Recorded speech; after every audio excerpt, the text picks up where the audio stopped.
नमस्कार, आप देख रहे हैं स्टार भारत न्यूज और मैं हूं आपके साथ स्वप्निल यादव। वक्त हो चला है देश और दुनिया की बड़ी खबरों का, तो रुक करते हैं खबर की ओर। छत्तीसगढ़ में नक्सलियों के खिलाफ अभियान तेज हो गया है और लगातार सुरक्षा बल के जवान सर्चिंग अभियान चला रहे हैं। इसी के दौरान आज दंतेवाड़ा बीजापुर बॉर्डर पर जवानों और नक्सलियों के बीच मुठभेड़ हो गई और सुबह मुठभेड़ शुरू हो गई जो अब तक जारी है। रुक रुक कर जवानों और नक्सलियों की तरफ से फायरिंग हो रही है। वहीं Dantewada additional SP RK Varman ने बताया कि अब तक मिली जानकारी के मुताबिक मुठभेड़ में 9 वर्दीधारी नक्सली मारे जा चुके हैं और नक्सलियों के खिलाफ दंतेवाड़ा में ऑपरेशन जारी है। दंतेवाड़ा SP गौरव राय ने बताया कि 2 सितंबर को बीजापुर दंतेवाड़ा सीमा पर किरंदुल थाना क्षेत्र में पश्चिम बस्तर डिवीजन, दरभा डिवीजन और PLGA कंपनी नंबर 2 की मौजूदगी की सूचना मिली थी और इस सूचना पर दंतेवाड़ा से DRG CRPF की टीम संयुक्त सर्चिंग अभियान की गई। वहीं आज नक्सलियों ने फायरिंग किया तो जवाबी कार्रवाई की गई और 9 वर्दीधारी नक्सलियों का शव बरामद हुआ है। 9 वर्दीधारी नक्सली ढेर कर दिए गए हैं। SP गौरव राय ने बताया कि दंतेवाड़ा बीजापुर बॉर्डर पर पुलिस नक्सली मुठभेड़ में 9 वर्दीधारी नक्सली ढेर हुए हैं और मारे गए 9 नक्सलियों का शव बरामद कर लिया गया है और सर्च ऑपरेशन के दौरान ऑटोमेटिक वेपन SLR 303, 315 अन्य हथियार, गोला बारूद और नक्सल सामग्री बरामद हुई है और सभी जवान सुरक्षित है। फिलहाल सर्च अभियान जारी है और 29 अगस्त को कांकेर नारायणपुर बॉर्डर पर हुई थी मुठभेड़। इससे पहले कांकेर नारायणपुर सीमा पर सुरक्षा बल के जवानों और माओवादियों के बीच मुठभेड़ हुई थी और इस एनकाउंटर में 3 वर्दीधारी महिला नक्सली ढेर हो गई थी। मुठभेड़ के बाद सर्च ऑपरेशन में 303 राइफल, 315 बोर बंदूक सहित भारी मात्रा में हथियार और नक्सल सामग्री बरामद की गई है और तीनों महिला नक्सलियों के शव भी बरामद कर लिए गए हैं। छत्तीसगढ़ में अब तक 154 नक्सली ढेर हो गए हैं और दंतेवाड़ा पुलिस के मुताबिक इस साल अब तक छत्तीसगढ़ में हुई अलग अलग मुठभेड़ों में सुरक्षा बलों ने 154 नक्सलियों को मार गिराया है और 24 अगस्त को केंद्रीय गृह मंत्री अमित शाह ने आश्वासन दिया था कि सरकार मार्च 2026 तक देश को नक्सलवाद से मुक्त कराने में सफल होगी और इसके बाद से नक्सलियों के खिलाफ अभियान को और तेज कर दिया जाएगा। Bureau report, star Bharat news. जवानों ने 10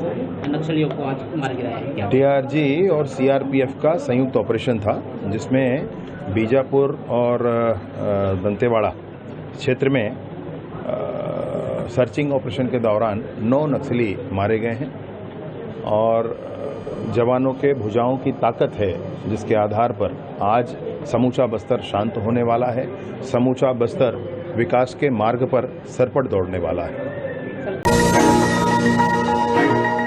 नमस्कार, आप देख रहे हैं स्टार भारत न्यूज और मैं हूं आपके साथ स्वप्निल यादव। वक्त हो चला है देश और दुनिया की बड़ी खबरों का, तो रुक करते हैं खबर की ओर। राजस्थान में भाजपा की सदस्यता अभियान का आगाज हुआ। बता दें कि बीजेपी प्रदेश अध्यक्ष मदन राठौर ने मुख्यमंत्री भजनलाल शर्मा को भाजपा का सदस्य बनाया और CM अपने मोबाइल से मिस कॉल करके रेफरेंस में मदन राठौर नाम दिया। बता दें कि सदस्य बनते ही CM का कार्ड बनकर आ गया और इस दौरान मुख्यमंत्री भजनलाल शर्मा ने कहा कि जनसंघ के नाम से हमारा संगठन बना था और उस समय हमारा चुनाव चिन्ह दीपक था। हमारे मनीषियों ने कभी विचार नहीं छोड़ा और आज हमें दुनिया का सबसे बड़ा राजनीतिक दल बनने का गौरव मिला है और हमें सदस्यता अभियान में एक एक गांव और एक एक ठाड़ी तक जाना है, पार्टी के विचार के बारे में बताना है और मोदी सरकार की योजनाओं के बारे में बताना है और हम राजनीतिक देश और प्रदेश बदलने के लिए करते हैं, राष्ट्र को विकसित बनाने के लिए करते हैं। और मोदी कहते हैं कि हम नागरिक होने का दायित्व पूरा करें, ये दुनिया का सबसे बड़ा सदस्यता अभियान होगा। उन्होंने कहा कि घर घर जाकर हम सदस्य बनाएंगे। इससे पहले बीजेपी प्रदेश अध्यक्ष मदन राठौर ने कहा था कि 51,613 बूथ है और इसके तहत हमारे 1,07,00,000 सदस्य संख्या होती है और प्रत्येक बूथ पर 200 सदस्य के लक्ष्य को साथ लेते हुए, लेकिन हमें CM भजनलाल शर्मा ने 1.25 करोड़ का लक्ष्य दिया है और हम उस लक्ष्य तक पहुंचने का कार्य करेंगे। पुराने सदस्यों का नवीनीकरण होगा और 8800002024 पर मिस कॉल करके सदस्य बनाया जा सकता है। मदन राठौर ने कहा कि सदस्य नए लोगों को बनाना है। जो लोग सदस्य नहीं बनना चाहते हैं उससे बहस न करें, हमें उसका विरोध भी नहीं करना है। हमारा काम पार्टी की रीति नीति बनाकर निवेदन करना है और नीतियाँ समझ कर ही सदस्य बनाना है और यही मेरी आग्रह है। जो राजनीति में आगे बढ़ना चाहता है उसके लिए ये स्वर्णिम अवसर है। Bureau report, star Bharat.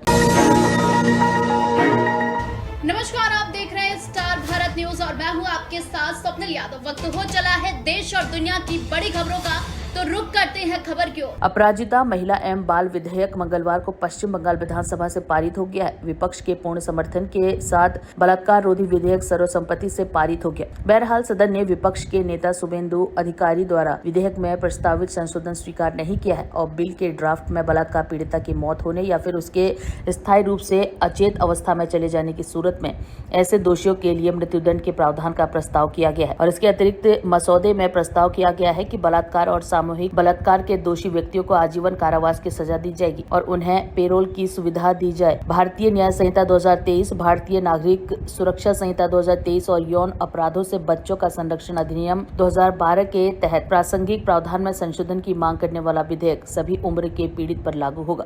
विधेयक के तहत बलात्कार और हत्या के मामलों में दोषियों को उम्र कैद की सजा सुनाई जाएगी और इसका मतलब है कि उन्हें अपना जीवन जेल में ही बिताना होगा, महज कुछ वर्षों के बाद छोड़ा नहीं जाएगा। इसमें आर्थिक दंड के प्रावधान भी होंगे और विधेयक में बलात्कार से संबंधित जांच पूरी करने की समय सीमा को 2 महीने से घटाकर 21 दिन करने का प्रस्ताव है और इसके अलावा ऐसे मामलों में आरोप पत्र तैयार होने के 1 महीने के भीतर फैसला सुनाने का वादा भी किया गया है। विधेयक में ऐसे मामलों में अदालती कार्रवाई से संबंधित कोई जानकारी प्रकाशित करता है या पीड़िता की पहचान उजागर करता है तो उसे 3 से 5 साल कैद की सजा हो सकती है। बनर्जी ने कहा कि मैंने प्रधानमंत्री को 2 पत्र लिखे थे, लेकिन मुझे उनकी तरफ से कोई जवाब नहीं मिला, बल्कि मुझे महिला एवं बाल विकास मंत्री की तरफ से जवाब मिला, लेकिन मैंने उनके जवाब का भी जवाब देकर प्रधानमंत्री को अवगत कराया। जब चुनाव से पहले जल्दबाजी में न्याय संहिता विधेयक पारित किया गया था, तब मैंने कहा था कि इसे जल्दबाजी में पारित नहीं करना चाहिए। Bureau report, star Bharat news. 2022 তথ্য অনুযায়ী দেশের বিভিন্ন প্রান্তে ধর্ষণের ঘটনায় সব রাজ্যেই পুলিশ আছে, সেন্ট্রালেও আছে। ধর্ষণের ঘটনায় গড়ে ৭৬% ক্ষেত্রে পুলিশ তদন্ত শেষ করে চার্জশিট জমা দিতে পেরেছে, কিন্তু মাত্র 2.6% 56% ক্ষেত্রে অপরাধী দোষী সাব্যস্ত হয়েছে। প্রবলেমটা কিন্তু এই জায়গায় রয়ে গেছে, গলদটা।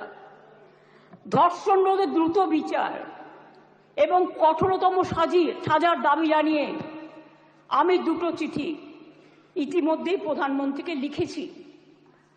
আমি যেহেতু তার কাছ থেকে কোনো উত্তর পাইনি, উত্তর দিয়েছেন একজন উইমেন অ্যান্ড চাইল্ড ডিপার্টমেন্টের মিনিস্টার, কিন্তু তিনি যে উত্তর দিয়েছেন সেটাকেও কাউন্টার করে আমি প্রধানমন্ত্রীকে জানিয়েছি। যদি দিল্লি নিজে এই চিঠি দুটো, স্যার সবার জ্ঞাতার্থে বাক্যে একটু দিয়ে দেবে টেবিলে, আমি প্রধানমন্ত্রীকে লেখা চিঠিগুলো এখানে পেশ করলাম।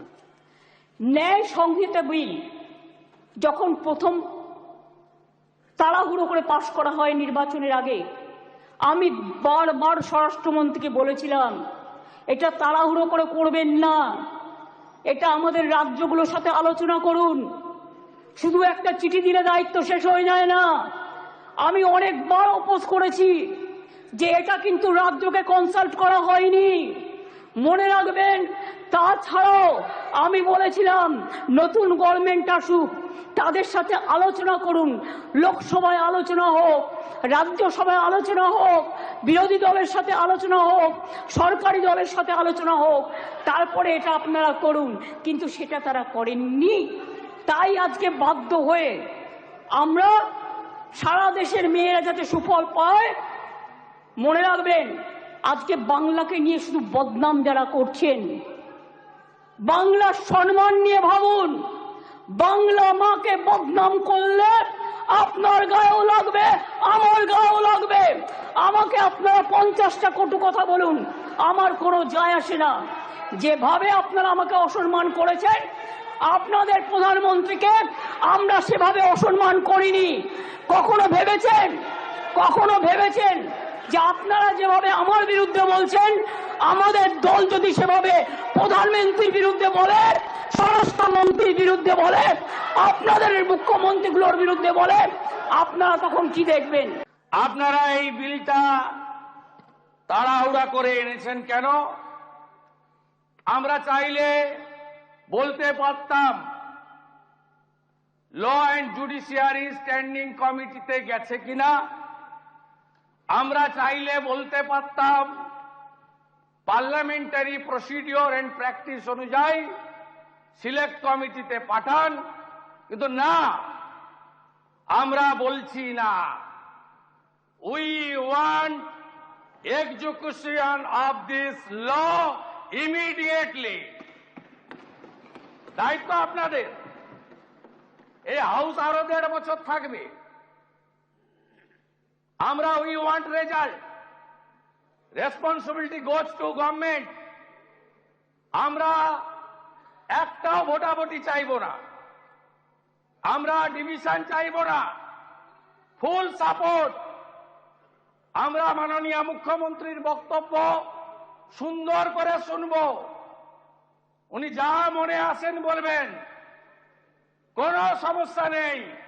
কিন্তু আপনাকে গ্যারান্টি দিতে হবে immediate execution of this bill. সরকার আইন মেনে এনেছে, সব দিক বিবেচনা করেছে, আমরা কার্যকর চাই। আপনাকে বলি, এই বিল আনার উদ্দেশ্য কি? উদ্দেশ্য হচ্ছে জনমত। পশ্চিমবাংলায় গত 9ই আগস্ট সরকারি হসপিটালে ডিউটিতে ডেকে নিয়ে এসে 36 ঘন্টা ডিউটি করিয়ে আমাদের বোন চিকিৎসককে শারীরিক নির্যাতন করে যে বিভৎসভাবে খুন করা হয়েছে সরকারি জায়গায়, সরকারের কাস্টডিতে, তার বিরুদ্ধে দলমত বর্ণ নির্বিশেষে বাংলা আজ রাস্তায়, ভারতবর্ষ নিন্দা জানাচ্ছে, দেশ জুড়ে প্রতিবাদ হচ্ছে। আন্তর্জাতিক শিল্পীরা গান বেঁধেছেন। আমাদের শত্রু রাষ্ট্র পাকিস্তানের ডাক্তাররা, তাদের সংগঠন নিন্দা প্রকাশ করে বিবৃতি দিচ্ছে। এ লজ্জা রাখার জায়গা নেই। नमस्कार, आप देख रहे हैं स्टार भारत न्यूज और मैं हूं आपके साथ स्वप्निल यादव। वक्त हो चला है देश और दुनिया की बड़ी खबरों का, तो रुक करते हैं खबर की ओर। केंद्रीय वन एवं पर्यावरण तथा जलवायु परिवर्तन मंत्री भूपेंद्र यादव ने आज अलवर शहर की कटी घाटी पर नगर वन के उद्घाटन किया और इस अवसर पर कार्यक्रम को संबोधित करते हुए उन्होंने कहा कि ये नगर वन कटी घाटी पर बन रहा है, जिसके निर्माण पर 1 करोड़ 10 लाख रुपए खर्च होंगे। अलवर में इको टूरिज्म को बढ़ाने के लिए भी पूरे प्रयास किए जा रहे हैं। अलवर में आज केंद्रीय वन एवं पर्यावरण मंत्री भूपेंद्र यादव का 1 दिवसीय दौरा। उन्होंने कहा कि इस नगर वन में भी 3.5 हजार पेड़ पौधे लगाए जाएंगे और केंद्रीय वन विभाग के केंद्र के पोर्टल पर अब तक 52 करोड़ पेड़ लगाने का संकल्प लिया जा चुका है। इसको पूरी तरीके से विकसित किया गया है। अलवर शहर के लिए मॉर्निंग वॉक का भी काम करेगा। पर्यावरण संरक्षण की अपार संभावना को देखते हुए अगस्त माह में अलवर शहर के भूरा सिद्ध में भी मातृ भवन का उद्घाटन किया गया, जिसमें करीब 10,000 पौधे लगाए गए थे। और केंद्रीय वन एवं पर्यावरण मंत्री ने कहा कि प्रधानमंत्री नरेंद्र मोदी ने पौधों को एक परिवार से जोड़ने का काम किया है। माँ 2 तरीके की होती है, एक तो जन्म देने वाली माँ और दूसरी धरती माँ। जिस तरीके से हम अपनी माँ की सेवा करते हैं, उसी तरीके से पर्यावरण के प्रति अपना दायित्व समझें और उसका संरक्षण करें। उन्होंने कहा कि एक पेड़ माँ के नाम लगाया जा रहा है। ये काम शुरू होंगे और आज से ही शुरू किए जाएंगे। नगर वन में फॉरेस्ट गार्ड चौकी, पक्की 4 दीवारी, अनेक तरीके के पेड़ पौधे, पक्षियों के लिए वर्ल्ड हाउस, वॉच टावर लगाए जाएंगे। साथ ही उन्होंने कहा कि यहाँ पानी के समस्या से निजात पाने के लिए वाटर हॉल्स और वाटर टैंक बनाए जाएंगे। उन्होंने इस अवसर पर कहा कि वन्य जीवों का संरक्षण भी महत्वपूर्ण कार्य है और उनका इको टूरिज्म को बढ़ाने के लिए पूरा प्रयास कर रहा है। सबसे बड़ी बात तो ये है कि केंद्र सरकार के पोर्टल पर अब तक देश में 52 करोड़ पेड़ लगाने का संकल्प लिया जा चुका है। Bureau report, star Bharat news. नमस्कार, आप देख रहे हैं स्टार भारत न्यूज और मैं हूं आपके साथ स्वप्निल यादव। वक्त हो चला है देश और दुनिया की बड़ी खबरों का, तो रुक करते हैं खबर की ओर। कांग्रेस अध्यक्ष मल्लिकार्जुन खड़गे और पार्टी के पूर्व अध्यक्ष राहुल गांधी ने मंगलवार को यहां अखिल भारतीय कांग्रेस कमेटी के सचिवों और संयुक्त सचिवों के साथ बैठक की और इस दौरान संगठन को मजबूत करने के तरीकों पर चर्चा की गई। सूत्रों के मुताबिक कि खड़गे और गांधी ने यहां कांग्रेस मुख्यालय में नेताओं से मुलाकात की और संगठन को मजबूत करने के साथ ही पार्टी का जनाधार बढ़ाने पर उनकी प्रतिक्रिया भी मांगी। कांग्रेस हर भारतीय तक पहुंचेगी। खड़गे ने कहा कि कांग्रेस हर भारतीय तक पहुंचेगी और ये बैठक एक बड़े संगठनात्मक फेरबदल के कुछ दिनों बाद बात हुई है। इस फेरबदल में पार्टी ने कुछ नए पदाधिकारियों के प्रभार वाले राज्यों में बदलाव किया है, जबकि कई नए सचिवों और संयुक्त सचिवों की नियुक्ति की गई है। खड़गे ने सोशल मीडिया मंच एक्स पर एक पोस्ट में कहा कि कांग्रेस हर भारतीय तक पहुंची। उन्होंने कहा कि हमने AICC के नवनियुक्त सचिवों और संयुक्त सचिवों की बैठक की अध्यक्षता की और हम अपने संगठन को मजबूत करने और प्रत्येक आवाज को साथ लेकर चलने और सत्ता को सच का आईना दिखाने के लिए प्रतिबद्ध हैं। खड़गे ने AICC के सचिवों के लिए संयुक्त सचिव नियुक्त किए और खड़गे ने AICC के सचिवों और विभिन्न राज्यों तथा केंद्र शासित प्रदेशों के लिए संयुक्त सचिव नियुक्त किए। Bureau report, star Bharat news. नमस्कार, आप देख रहे हैं स्टार भारत न्यूज और मैं हूं आपके साथ स्वप्निल यादव। वक्त हो चला है देश और दुनिया की बड़ी खबरों का, तो रुक करते हैं खबर की ओर। जम्मू कश्मीर में विधानसभा चुनाव का दौर जारी है और ऐसे में आतंकी अपनी नापाक हरकतों से बाज नहीं आ रहे हैं। अब कश्मीर के राजौर में आतंकियों ने पुलिस पर अचानक हमला कर दिया और जवाबी कार्रवाई में जब सुरक्षा बलों ने हमला किया तो आतंकी फरार हो गए। उनकी तलाश में पुलिस और सुरक्षा बल जुटे हुए हैं। बता दें कि ये छिटपुट मुठभेड़ मंगलवार शाम में हुई। जम्मू कश्मीर के राजौरी जिले के एक गाँव में सुरक्षा बल और आतंकवादियों के बीच छिटपुट मुठभेड़ हुई और अधिकारियों ने बताया कि मुठभेड़ शाम करीब 7:30 बजे हुई और जब पुलिस और राष्ट्रीय राइफल्स के जवान संदिग्ध गतिविधियों की सूचना मिलने पर थाना मंडी के निचले करियोटे गांव में पहुंचे। उन्होंने बताया कि तलाशी दलों को देखकर आतंकवादियों ने कुछ गोलियां चलाई और फिर जवाबी कार्रवाई के दौरान अंधेरे का फायदा उठाकर भाग गए। अधिकारियों ने बताया कि संक्षिप्त गोलाबारी में कोई घायल नहीं हुआ है। साथ ही उन्होंने बताया कि इलाके में अतिरिक्त बल भेजा गया है और आतंकवादियों की तलाश के लिए व्यापक तलाशी अभियान चलाया जा रहा है। इस बीच पुलिस ने संदिग्ध गतिविधियों की सूचना मिलने पर कठुआ जिले के बानी इलाके में भी गहन तलाशी अभियान चलाया और अधिकारियों ने बताया कि अभियान शांतिपूर्ण तरीके से समाप्त हो गया और संदिग्ध व्यक्तियों का कोई सुराग नहीं मिला। ज्ञात हो कि जम्मू कश्मीर में 3 चरणों में मतदान होने हैं और ऐसे में आतंकी चुनाव में खलल डाल सकते हैं। यही कारण है कि जम्मू कश्मीर में जगह जगह सुरक्षा कर्मी तैनात है। जंगलों से लेकर पहाड़ों तक सुरक्षा बढ़ा दी गई है। गौरतलब है कि केंद्र शासित प्रदेश में पहले चरण का मतदान 18 सितंबर को होगा और दूसरे चरण का मतदान 25 सितंबर और तीसरे चरण का चुनाव 1 अक्टूबर को होना है। वहीं चुनाव के परिणाम 8 अक्टूबर को आएंगे। Bureau report, star Bharat news.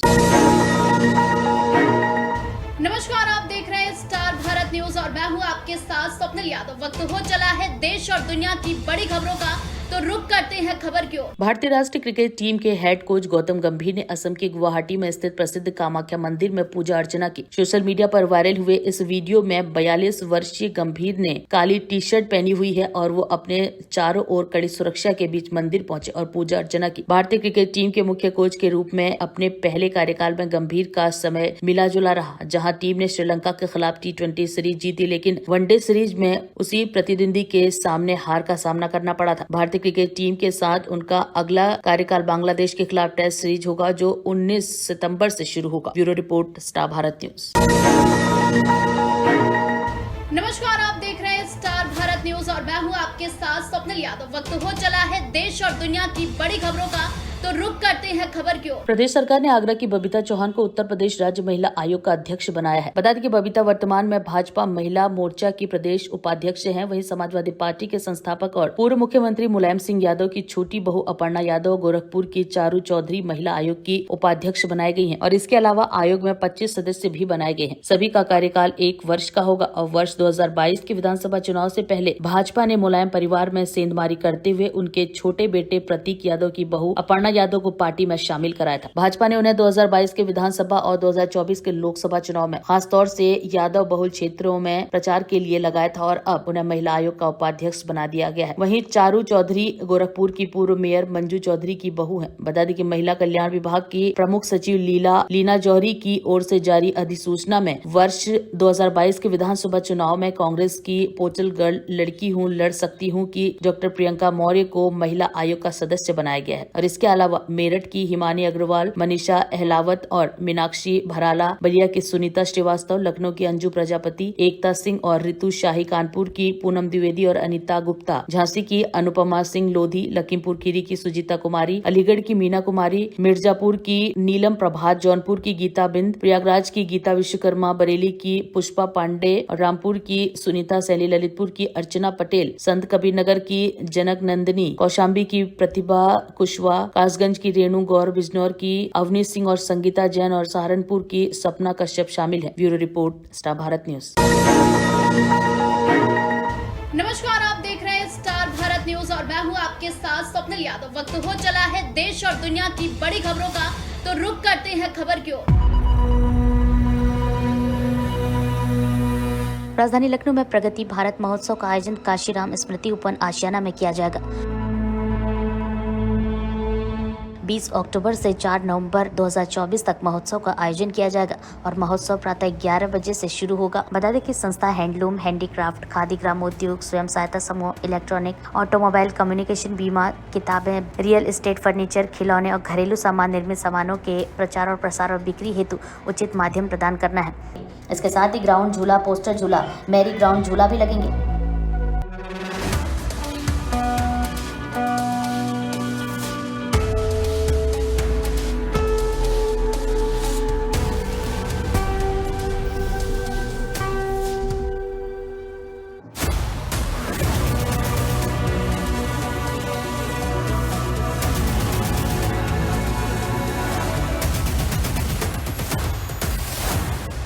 बता दें कि महोत्सव में कला, संस्कृति, हस्तशिल्प, देशी उत्पाद, वस्त्र, मसाले, ODOP, one district one product, chicken कारीगरी, मिट्टी के बर्तन आदि।